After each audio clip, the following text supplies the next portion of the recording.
Bonjour à tous et bienvenue sur ce tutoriel. Nous allons naturellement développer sur App Inventor, donc c'est tout simplement de l'Android pour programmer une prise et nous allons utiliser aussi la microbit.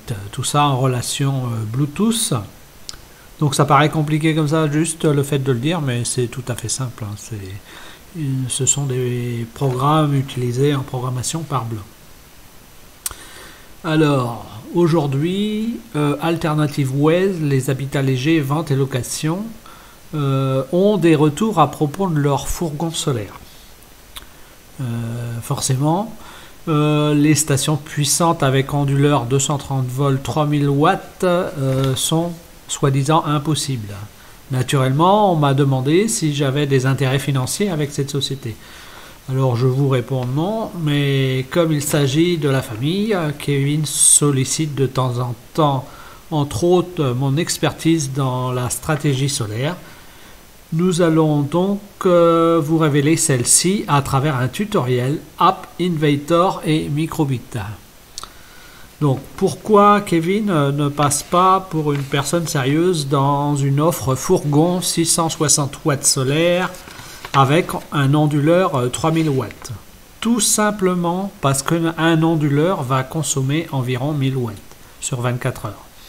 Alors, la production solaire, elle, ne va pas fournir ces 1000 watts par 24 heures. Donc, les professionnels lui répondent que c'est du n'importe quoi. Nos clients, d'ailleurs, ont le même retour. Et tout cela n'est possible qu'à travers une stratégie solaire dont nous vous dévoilons aujourd'hui la résolution. Alors, commençons une petite seconde avant, je vous montre, voilà, les habitats légers, donc ils font aussi du fourgon en solaire. Donc derrière, c'est de la famille, c'est Kevin. Donc, alors commençons par le frigo. Un frigo dans un fourgon, une fois stabilisé, le frigo, il a besoin d'environ de 3 à 4 minutes par heure pour se stabiliser. Donc ça, on l'a fait en chauffant excessivement une pièce, en se disant on va lui rendre la tâche difficile et on va mesurer le temps de régulation dont il a besoin. Donc nous avons donc choisi pour nos prises programmables, parce que c'est bien de ça dont on va parler, de faire fonctionner en fait le frigo 6 minutes par heure.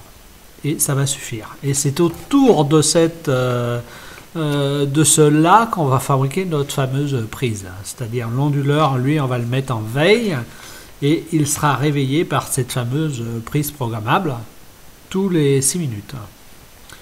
Donc pour le micro-ballon d'eau chaude, alors les micro-ballons, souvent dans les fourgons, c'est de 6 à 10 litres. Donc après une stabilisation de 20 minutes, naturellement, c'est comme le frigo, il lui faut une stabilisation pour le refroidir. Après, c'est du maintien. Donc, pour une stabilisation de 20 minutes, 6 minutes suffiront aussi pour garder la température de l'eau. Pour le chauffage électrique, parce que là aussi, beaucoup ont des petits chauffages électriques, en plus du chauffage gaz, pour permettre d'absorber tout l'excès solaire et en fait de limiter la consommation de gaz. Donc là, souvent, les deux, c'est un complément. Le micro-ballon d'eau chaude et le chauffage électrique, c'est un complément à un chauffage gaz avec une petite chaudière à production d'eau chaude gaz. Donc c'est tout simplement pour mettre en complémentarité et permettre d'avoir une consommation de gaz qui soit moindre. Donc,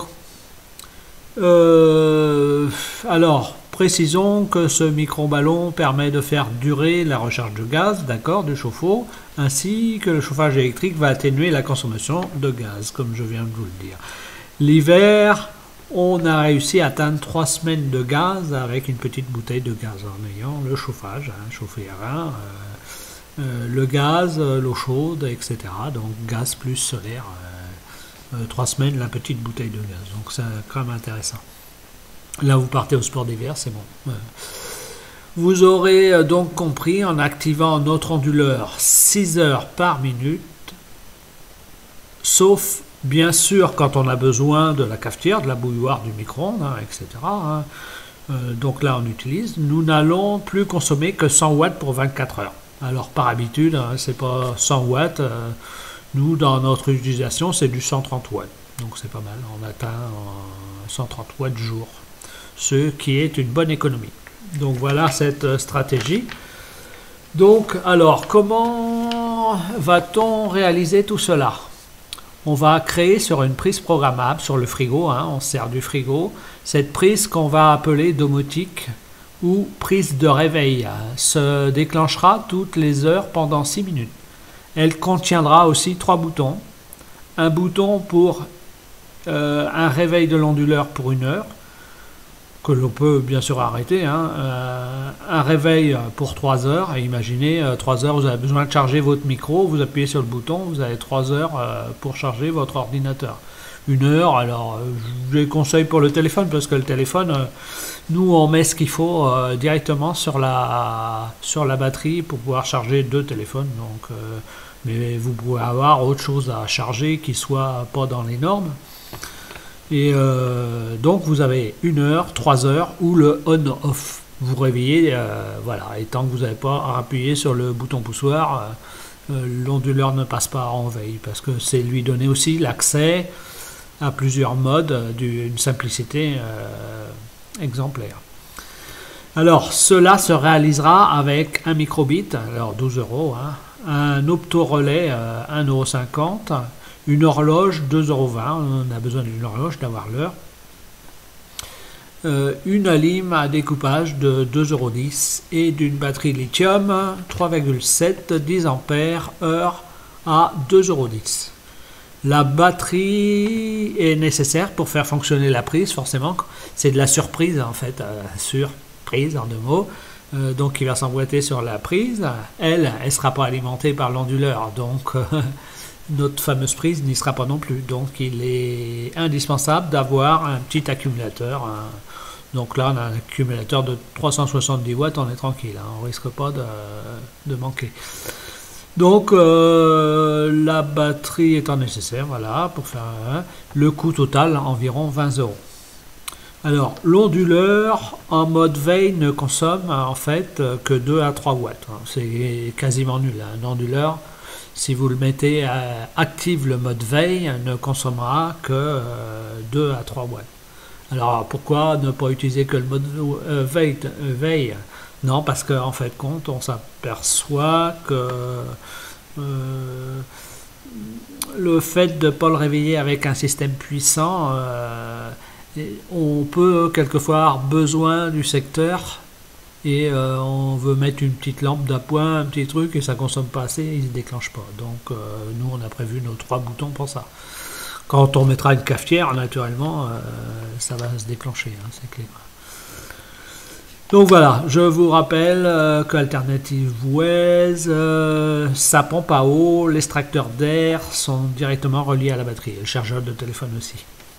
Je tiens à préciser que grâce à l'onduleur puissant que l'on va mettre en place, que Alternative Waze met en place, ça permet d'avoir aussi, c'est un onduleur puissant, donc d'avoir des courants de charge puissants. C'est-à-dire, quand vous êtes relié sur le réseau, que vous soyez dans un camping ou chez vous, vous allez charger, le fait de relier le fourgon en secteur va charger la batterie à raison de 30 ampères par heure. Donc en 6 heures, vous avez une batterie pleine. En 6 heures, vous pouvez repartir pour 3 ou 4 jours d'autonomie sans le solaire. Donc pour une semaine avec le solaire, ça c'est clair.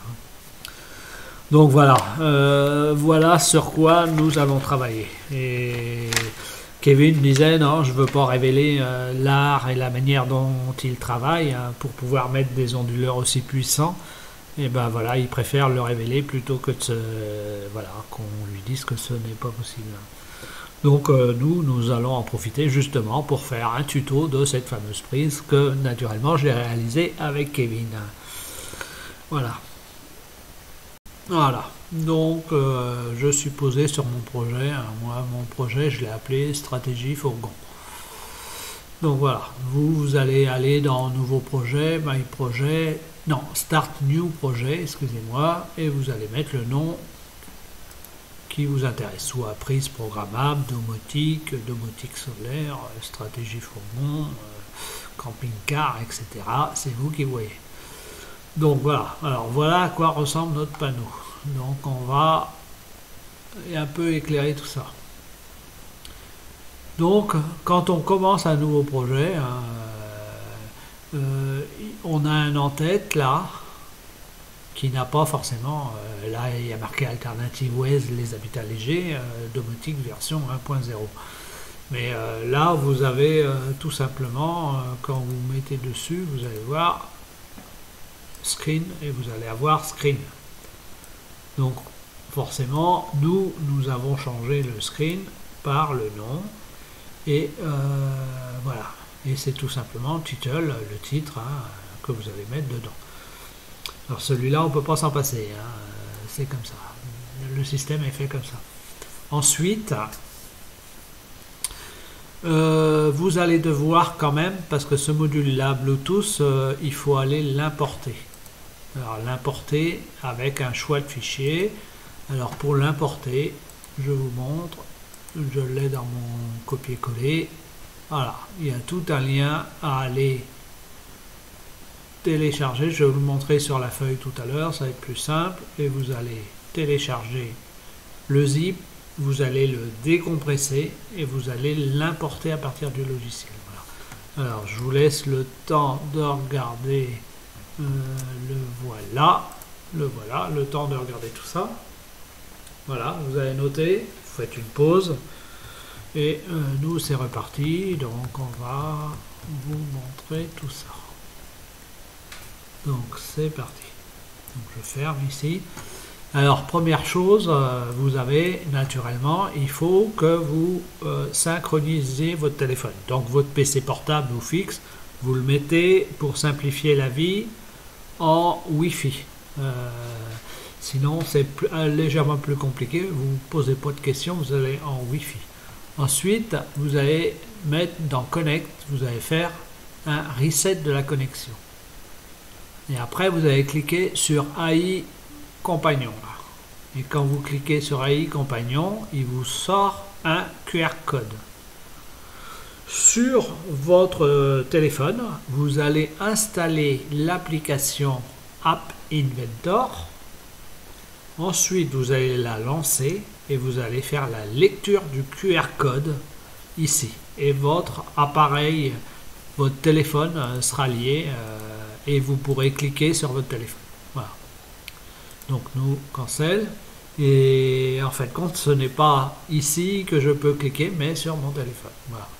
Donc c'est directement sur le téléphone. Ensuite, à savoir, vous allez pouvoir construire l'application soit en QR code, mais je ne vous le conseille pas, plutôt en APK.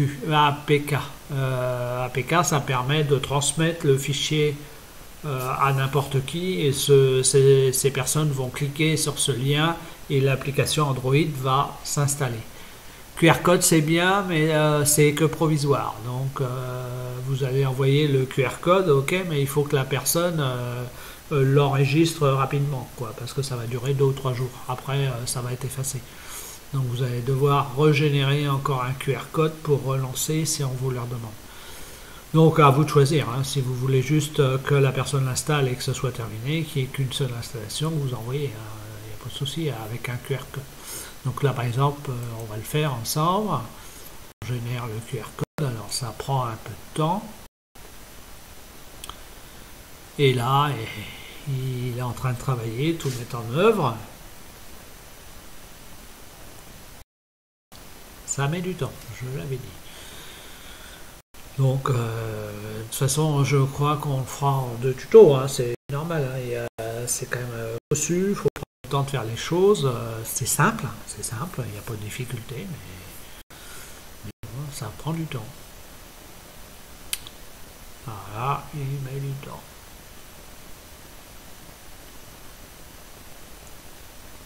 Voilà.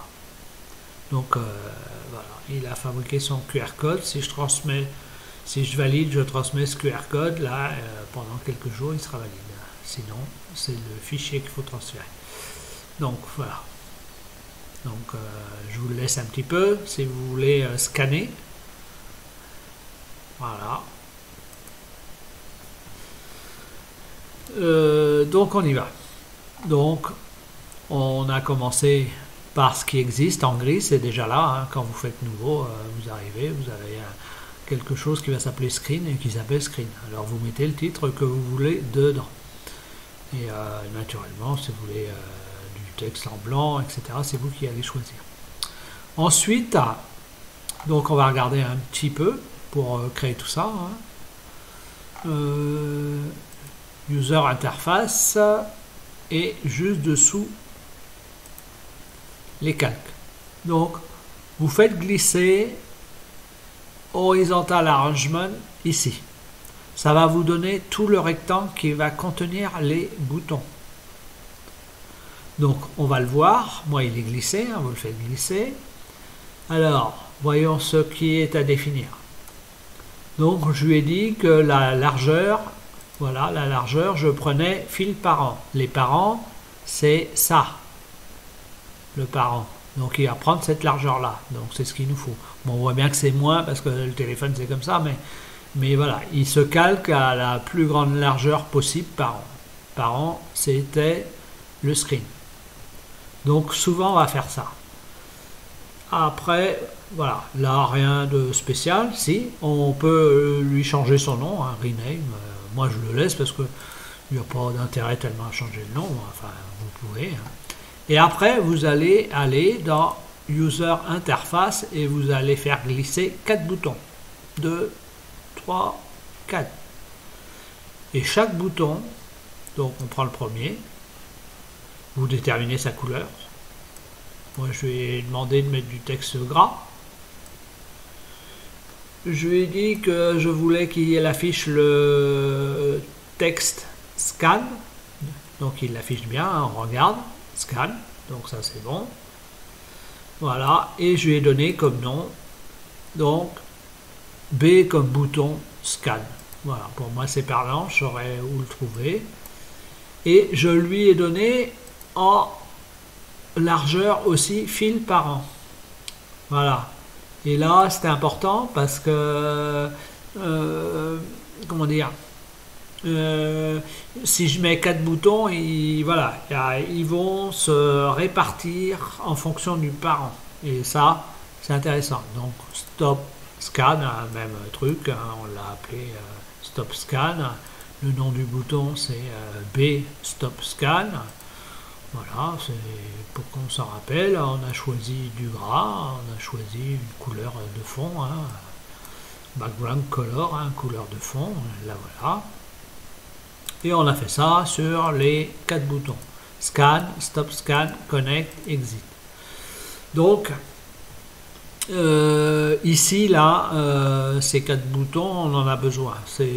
On aurait pu se passer dessus là, mais c'est toujours un peu délicat de se dire on fait que scan et connect. Alors certains font que scan et connect. Vous scannez, le microbit, il n'y en a pas, il n'y a rien qui l'arrête concrètement. Donc stop scan va l'arrêter. Vous scannez, hop, il a trouvé dans sa liste 1, hop, vous le sélectionnez, vous faites connecter.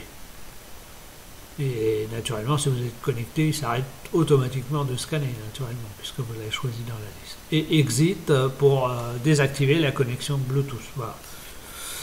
Certains ne mettent que 2 boutons, moi je vous conseille 4. Ensuite, on a alors les 4 boutons, on les retrouve là, horizontal qui encadrait mes boutons. Donc les voilà, mes 4 boutons. Donc tout simplement en les faisant glisser, leur donnant un nom. Les noms, c'est ce que je vois là. Ce qu'ils affichent, c'est voilà, c'est sur le côté. Donc après, voilà, l'arrangement numéro 2, c'est son état. Est-ce qu'il est connecté ou pas? Donc on a besoin. Pour ça, on fait glisser un label. Donc juste un label, pas besoin de l'encadrer, on peut l'encadrer. Moi je l'ai encadré, mais bon, vous pouvez faire glisser le label. Mais bon, encadrons, c'est plus simple. Donc vous faites comme on a vu tout à l'heure, hop, horizontal, vous en faites glisser un. À l'intérieur, vous faites un label. Et label, forcément, on commence par ce label, voilà, on va commencer par lui mettre dedans connect off, normal, et quand il va être connect, ça sera connect on. ou connecté, peu importe. Mais voilà, donc c'est un label. Un label, ça écrit des choses et on peut dans le programme changer son écriture. Voilà. Ensuite, toujours, ici le troisième arrangement, je l'ai toujours mis dans un vertical en automatique. Alors là, j'ai peut-être, voilà, en vertical, est-ce que j'ai défini, j'ai laissé en automatique, with parent automatique, ouais, j'ai laissé en automatique. Donc après, on glisse toujours comme d'habitude, notre layer, on le prend, on glisse, et à l'intérieur, on va mettre une liste, voilà, la liste view. Liste view, c'est là que sera affichée notre liste de connexion. Donc moi, je vais laisser le nom tel qu'elle était, hein, et c'est tout. Il y avait, on peut définir, hein, width, on peut lui définir une largeur, la hauteur. Moi, j'ai laissé en tout automatique parce que quand il y a 10 objets dans la liste, je préfère que ce soit en automatique. Maintenant, vous pouvez faire autrement, il n'y a pas de souci. Ensuite, on va glisser encore ici pour encadrer un layer. Donc, voilà. Donc, un layer. Donc, toujours en largeur sprint par an. Hein. Donc on prend toujours les screens par an, les screens par an, les screens par an. Donc un bouton input, donc je vais appeler, moi je l'ai appelé 30 minutes. Donc input ça correspond, user interface. Alors, text box, voilà. Ah non, je l'ai appelé label 3, je l'ai laissé en input. Préféré text box, hein, je vais le modifier. Text box, vous le laissez là. Après, le minute, c'est du label. Après, le label, on le fait glisser ici. Après, le bouton validation pour envoyer 30 minutes, c'est le temps de stabilisation de notre frigo quand il part de rien. Mais bon, on aurait pu s'en passer aussi parce que avec les boutons qu'on a mis sur notre module qui permet d'avoir 1 heure ou 3 heures, on pouvait déclencher aussi manuellement le frigo le temps qu'il stabilise. Mais là, on a considéré que le nôtre c'était 30 minutes et donc c'est intéressant parce que on saura qu'il lui faut c'est 30 minutes. Donc 6 minutes le maintien, hein, toutes les heures. Donc dessous, même voilà. Donc text box, label, parce que label c'est de l'écriture, et le bouton. Voilà, même stratégie, sauf que chaque truc on les a pas laissés. Alors width on a décidé du 60%. Là, 60% pour le bouton, les deux boutons. Le label, on a décidé 30%. Et le chiffre, on a décidé, en text box, on a décidé 10%. Bon, moi je vais modifier ici parce que l'input il me plaît pas. Préférez mettre text box. Hein. Et voilà. Donc, on a nos deux valeurs importantes. Et naturellement, il faut une mise à l'heure. Parce que si on programme après notre prise pour que, par exemple, il y ait un bouton d'une demi-heure pour stabiliser le frigo, hein, ce qu'on peut faire, hein, parce que nous, c'était la version 1.0, on l'a fait évoluer, mais on travaille sur notre première version. Hein, Alternative Way veut bien qu'on montre la stratégie, mais pas le programme définitif. Hein. Donc nous, on aura ce qu'il faut pour fonctionner. Hein, ça fonctionnera dans votre fourgon, il n'y a pas de souci. Mais ça ne sera pas aussi évolué malgré tout. Donc après, c'est la mise à l'heure. Donc il est important d'envoyer l'heure au microbit. Donc là, l'heure, hein, ça, on va voir dessous. L'heure, voilà, text box et un label pour les deux points entre les deux et un autre text box. Voilà, c'est pour ça. Le label, c'est les deux points. Et au-dessus, c'était deux labels. Voilà. Et vous avez deux layers qui encadrent les deux. Et après, confirmation de l'heure, naturellement, pour envoyer l'heure au micro 8. Voilà. Donc, toutes ces variables-là, à partir du moment où on a mis textbox, on peut les modifier. Pas ici, d'ailleurs. Je fais toujours l'erreur. C'est sur le téléphone, vous pouvez changer la valeur. Dire, ben voilà, il est 11h30. Donc, et après, envoyer l'heure. Donc, ça permettra, par exemple, si vous faites la prise programmable pour le chauffe-eau, avant de se lever le matin, de se dire, je le mets à 6 heures en route, ou à 6h30, ou à 7 heures, parce que je vais me laver à 8 heures. 7 heures, c'est des fois intéressant parce qu'on est réveillé, puis si l'onduleur souffle un petit peu par rapport à ça, il y a toujours une petite soufflerie légère, mais voilà. La nuit, de toute façon, en 6 minutes, il ne va pas chauffer, donc il n'y aura pas de soufflerie. Les onduleurs, c'est à partir du moment où il commence à chauffer, et il souffle. 6 minutes pour le frigo, il n'y aura pas de soufflerie, pas de souci. Donc ça, c'est à gérer avec vous. Alors, soufflerie, pas soufflerie, je le mets à 6 heures, j'entends la soufflerie. Si c'est pour un micro-ballon qui va durer 20 minutes, ou si c'est le chauffage qui va durer tant, il y aura une petite soufflerie. Ça, c'est clair. Les onduleurs, c'est comme ça. Mais que pour le frigo, gros 6 minutes, vous n'aurez pas de soufflerie la nuit, pas de souci. 6 minutes, l'onduleur n'a pas le temps de chauffer, donc il n'active pas ses ventilaux. Donc, le chauffage, par contre, il y aura une soufflerie. C'est clair que 500 watts, si vous le faites un quart d'heure, par exemple, avant de vous lever, 1 heure avant de vous lever, forcément, il y aura un bruit, la soufflerie. Ça peut quelquefois gêner, mais il faut faire avec. On ne peut pas tout parfaire. Donc voilà. Donc, toujours intéressant. Vous avez une structure et on va voir maintenant comment on développe les choses. Alors regardez bien, là on était sur designer, c'est tout simplement, on met les boutons, les entrées, les machins, c'est ce qui va être présenté sur votre application. Et après les blocs, c'est la programmation. Donc on regarde ensemble. Donc forcément, quand on va chercher les programmations, on prend les boutons et les labels dans l'ordre où on veut les gérer. Donc ils sont dessous là. Par exemple, je vais remonter là, notre premier bouton, BSCAN, on reconnaît la structure telle qu'elle avait. Si on clique dessus, voilà, on va avoir plein de choses liées à ce bouton. Donc si on fait le focus, si on fait le clic sur le scan, etc., etc. Donc, c'est ça qu'il faut utiliser. Il faut aller sur les boutons et sur les entrées au fur et à mesure que vous voulez en faire quelque chose. Nous, pour l'instant, ce qu'on veut en faire, c'est se connecter sur le Bluetooth. Donc, BSCAN, hop, si je fais la procédure, le texte, alors, la condition de mettre BSCAN. Hop.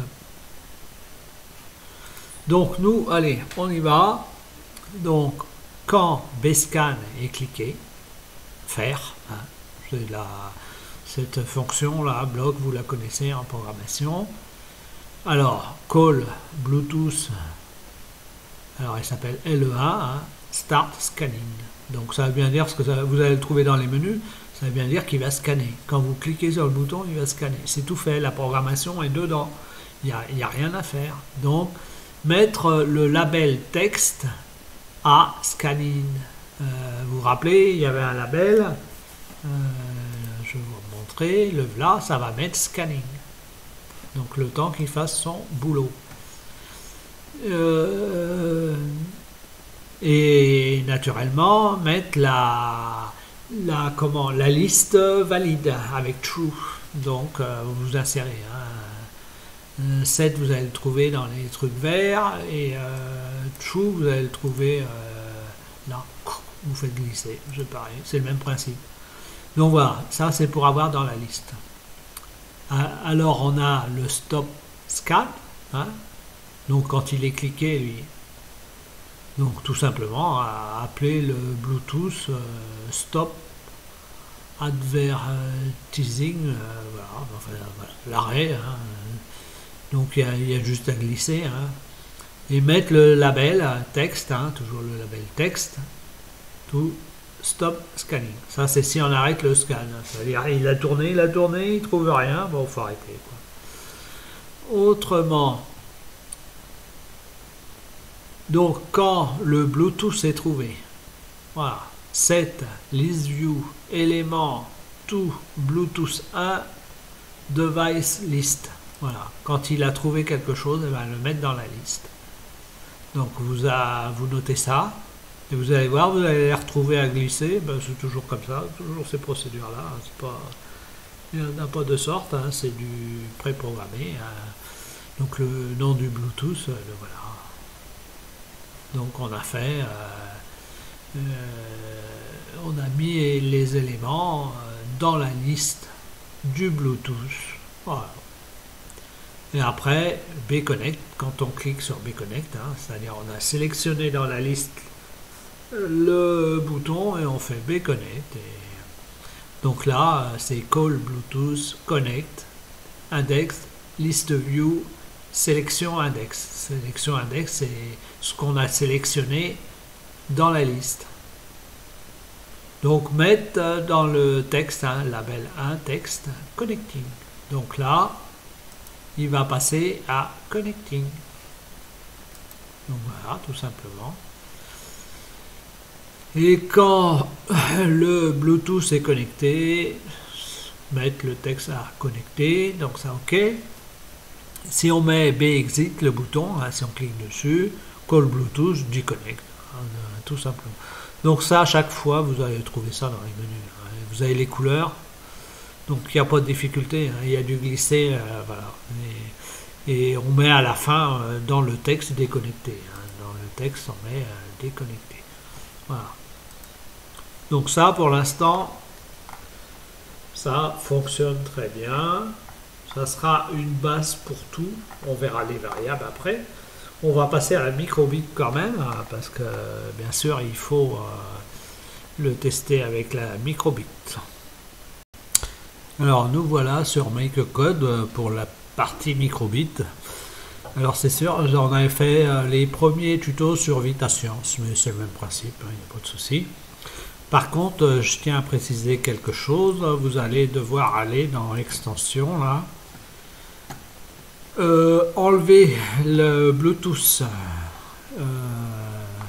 ici et mettre Bluetooth ici pour aller chercher la bonne application. Voilà, et la bonne application c'est celle-ci. Donc voilà, vous avez ça à faire. Donc vous cliquez dessus, vous mettez installer, etc.